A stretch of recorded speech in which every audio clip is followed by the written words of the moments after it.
You're watching the Using Technology Better show. Practical tech tips for teachers.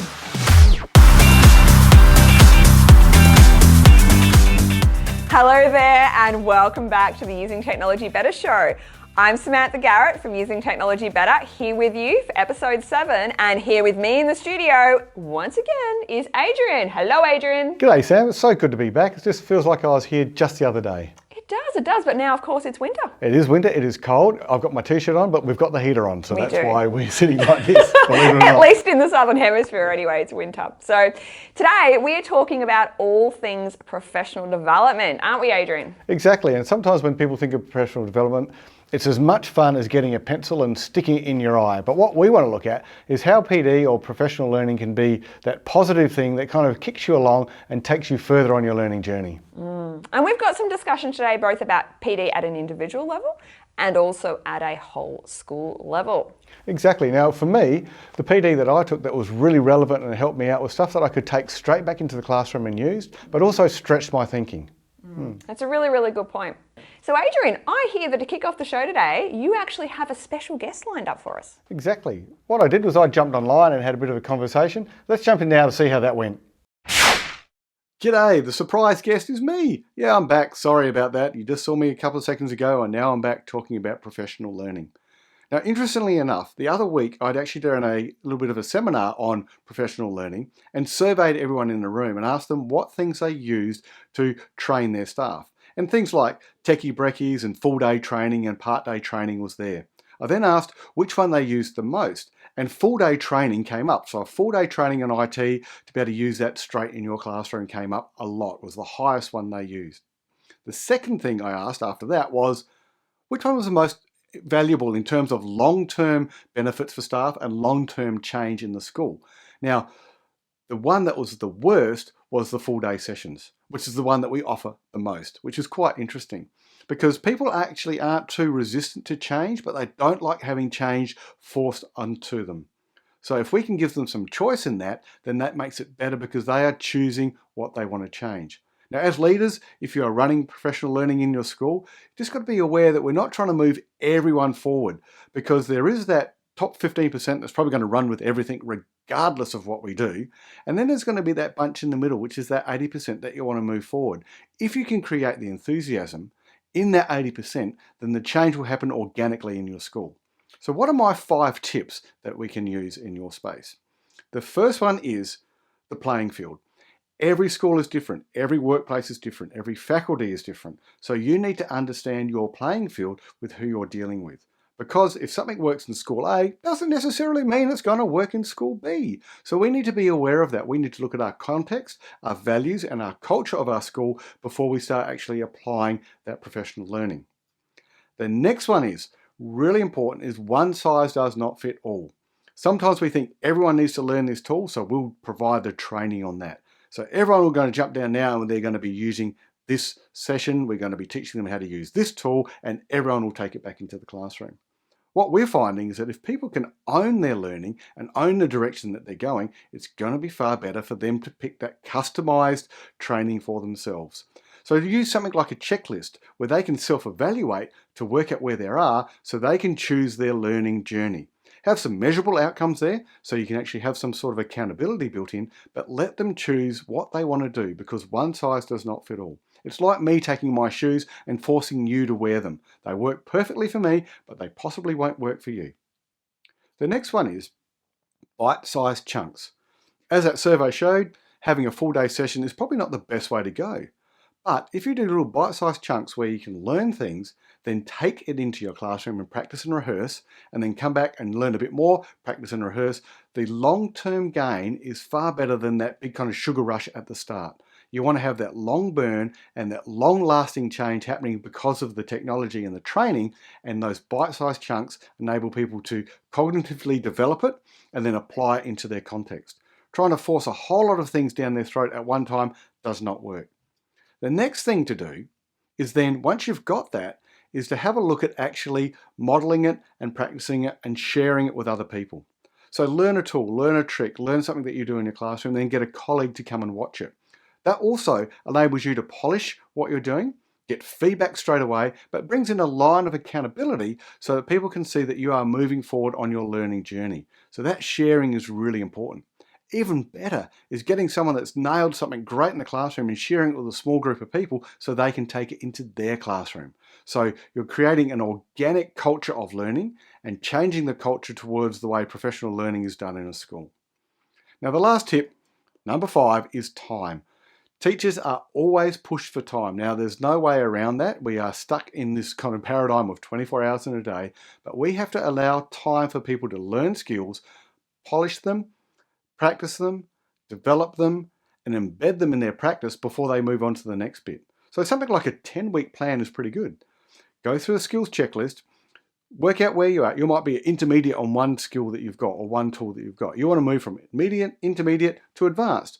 Do that in a 10-week period. Get someone to check in on you.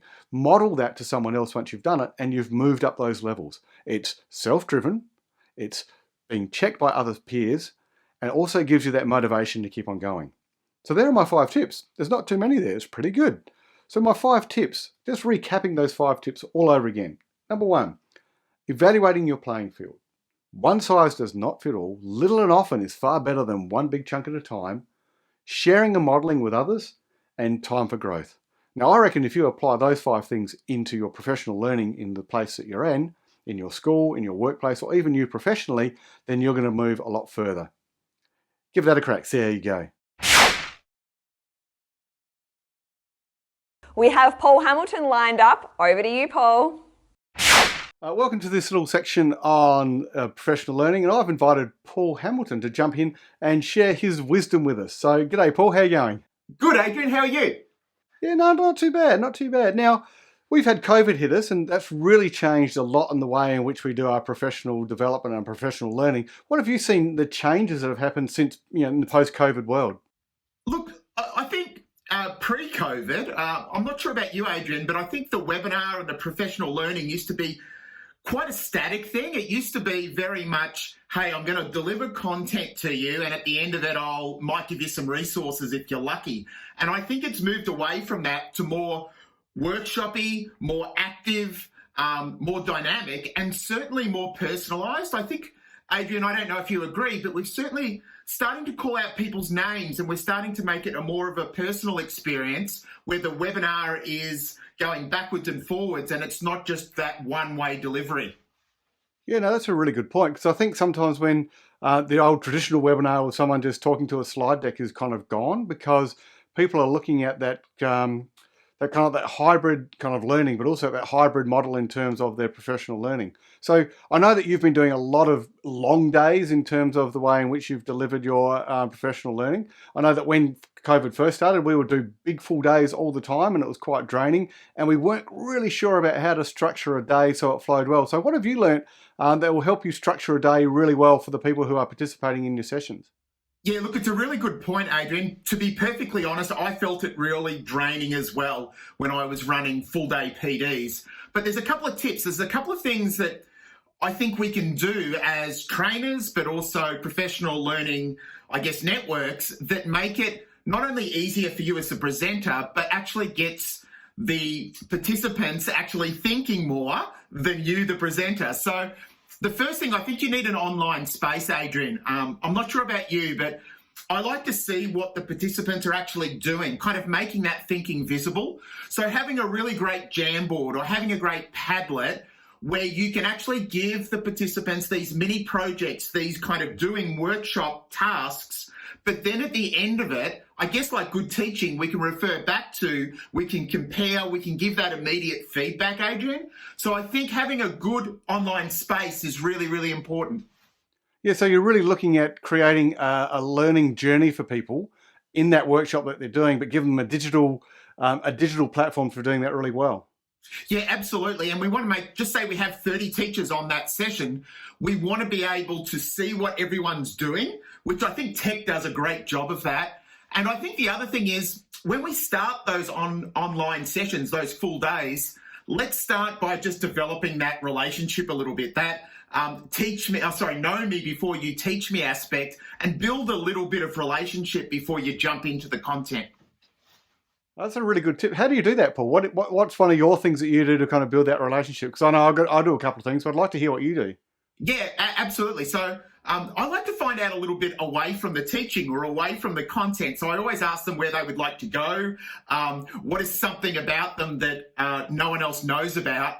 Because I think what that does is it allows you to get some prior knowledge on your participants, and you can refer back to that personal little annotation of them as you're doing your PD, and it makes that really strong connection. Well, that's a great idea. I normally ask people what their superpower would be and then get them to fill out some sort of collaborative doc. So then they realise they're all in it together. They can participate. People can see what they're saying. So it's a similar kind of thing that you're doing as well, which is really good. I think that's a great way of leveraging that.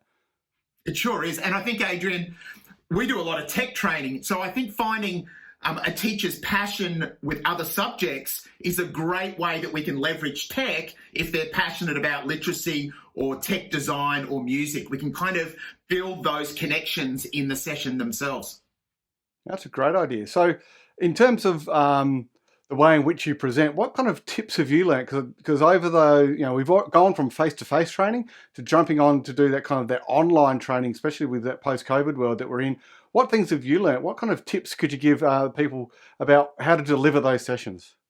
Yeah, so I think one of the first things I normally ask participants, or at least send out an email before you run the session, is a lot of the time you'll want a secondary device, Adrian. So a lot of the times I do a lot of iPad training, and it's very difficult to watch content, follow instruction, and do it on the same device. So I think having that secondary device, Adrian, is a really good tip. And that could be all the staff are watching on a big screen. That allows the teachers to actually do the workshop part, because we know we learn by doing, actually allows them to do the task itself, Adrian. I think having that secondary device is really, really important. Well, that's a great idea. I've never actually thought of that, because normally I just think I teach them how to do a split screen, but that can be quite frustrating at the same time as well. And I know that for some schools, they want to bring their whole staff into a spot so they can actually do the training at one time and look at a big screen. And often they sit there without a device and therefore they can't participate. So that's a really good tip. What's one other tip that you've got up your sleeve that you kind of use and roll out now without even thinking about? I reckon the other really important tip is, we talked about building relationships at the start of the session, Adrian, but the other thing is everyone in our session has those superpowers that you were talking about.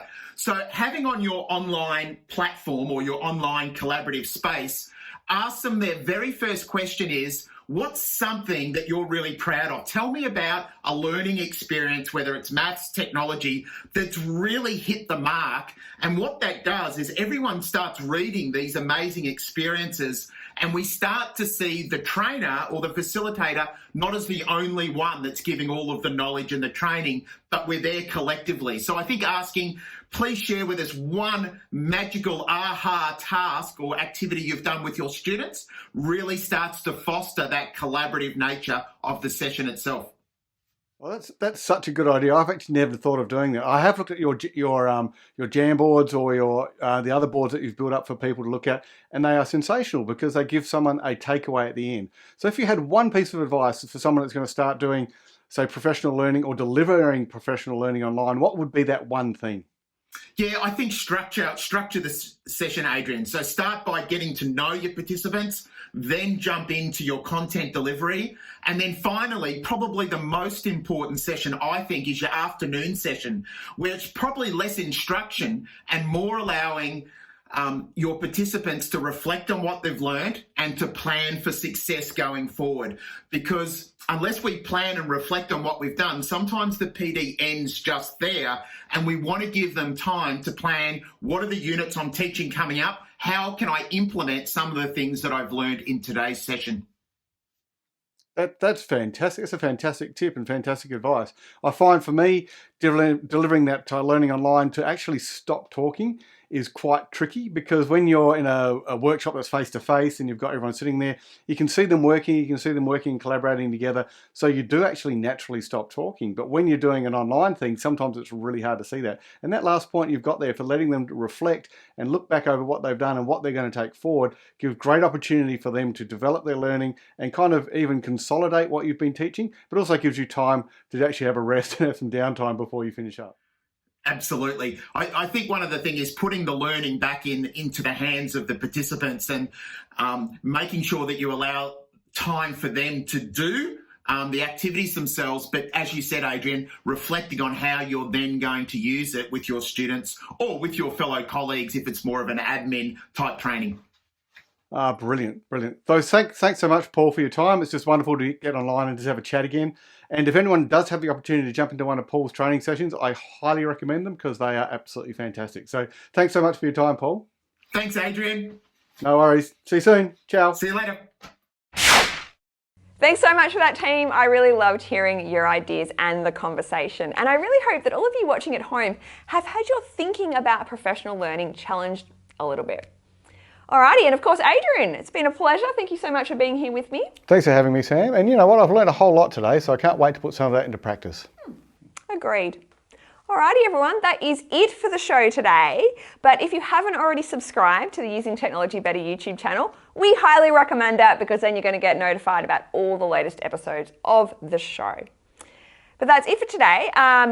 One last thing before I go though. Of course, if you want any of the links or the resources we've chatted about, check the show notes below and you'll find them there. Alrighty, bye Adrian.